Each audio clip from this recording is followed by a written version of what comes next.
Canadian table tennis players Mo Zhang, Joyce Xu, Eugene Wang, and Jeremy Hazin heading to the World Championships to play against many countries who have a stronghold on the sport. Jeremy Hazin breaks down what Canada needs to do to be competitive with the best in the world.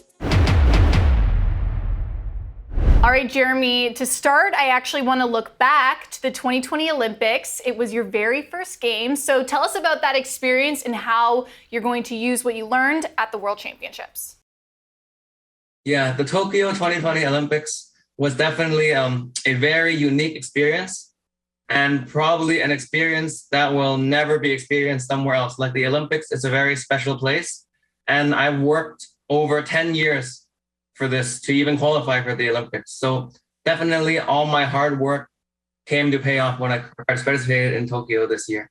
And at the World Championships, in terms of table tennis, it is the biggest tournament in the sport. These are the best table tennis players in the world. I will definitely have to find a way to do my best. Right, speaking of the level of talent out there, I want you to try and describe the progression in men's single table tennis, because we know that China's had a huge stronghold in the singles events, in both the men's and the women's, have endless world championship titles. And then, of course, in both the men's and women's single events at the Olympics, they've had the gold at every game since 2008. So can you kind of describe that power balance a little bit and where Canada fits into that? Yeah, for sure, China is the strongest in table tennis. For Canada, we still got a long way to go if we want to compete with China, because there's also a lot of other strong Asian countries, such as Japan or Singapore or India, and also a lot of strong European countries. So for Canada, we definitely have to develop a better training program and a better training system if we want to compete with China, or even have a chance to get on a medal in major games such as like the Olympics or World Championships. The top European players, like some players in the top 20, they all play professional leagues in Europe. Something that we lack in Canada or in North America in general is like a professional league. In North America, there's not many athletes that play table tennis professionally, like as a career. I personally did that for the past 3 years, as I took 3 gap years from my high school.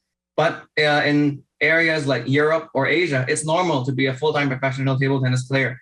And they're able to make a living and make good income playing leagues in Europe or in Asia. And do you think Canada ever will have a pro league, or at least maybe improve its training program so that the country can be competitive with the Chinese players, Japanese players?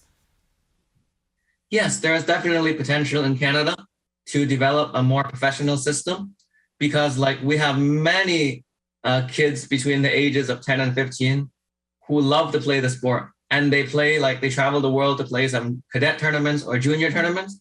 But once they reach 18, they don't have enough financial support to keep going, which is why they end up going to university and then they stop playing. My case is kind of a more unique case, because I'm one of the players who went full-time pro for 3 years. Like, as I said, like making the Olympics was my ultimate goal, which is why I gave up school in the first place.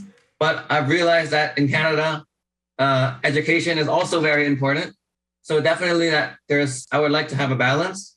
And now that I'm in NYU, New York University, which is a very prestigious university, I'm able to get some good education and continue playing table tennis on an international scene. So speaking of school, do you have any exams coming up that's getting in the way of your training for Worlds? Yeah, like for example, I have a few midterm exams. I have some essays to write. Like, it's really a lot of work, especially for the sport of table tennis. In North America, we don't have many athletic scholarships. Like, as an example, like other sports, they have like special programs for athletes where they would grant you a university degree, but you would do like a certain number of courses, like less courses, and you would balance it more with the sport, and they will give you the degree over 4 years. But I got admitted through my academic merit. Of course, I mentioned that I was an Olympian in my application, but the courses that I'm taking are just like any other student at the moment. So it's very overwhelming for me. But as long as I learn how to manage my time properly, I think it's doable. if you're able to manage your time properly, anything is doable. So having said that, how has that time playing pro and being at the Olympics, you said you've been doing this for 10 years now, how has that all culminated into where you're at now and what you hope to achieve at the next World Championships? This year's Worlds are really prestigious. Like as an example, before, you can play like 5 people per country, and there's like 300-400 players at the Worlds. But this year they changed this playing system. It's only the best 128 players in the world that can participate in the Worlds. So it is definitely a more selective Worlds this time, and it's a much higher level. So my goal for now is to be just play match by match. Like for example, I would start in the round of 128. So I would do my best to win that match first, and then slowly progress onto the round of 64, and if possible, even further, 32, 16. Have to take it match by match, definitely. Thank you so much, Jeremy. Thank you.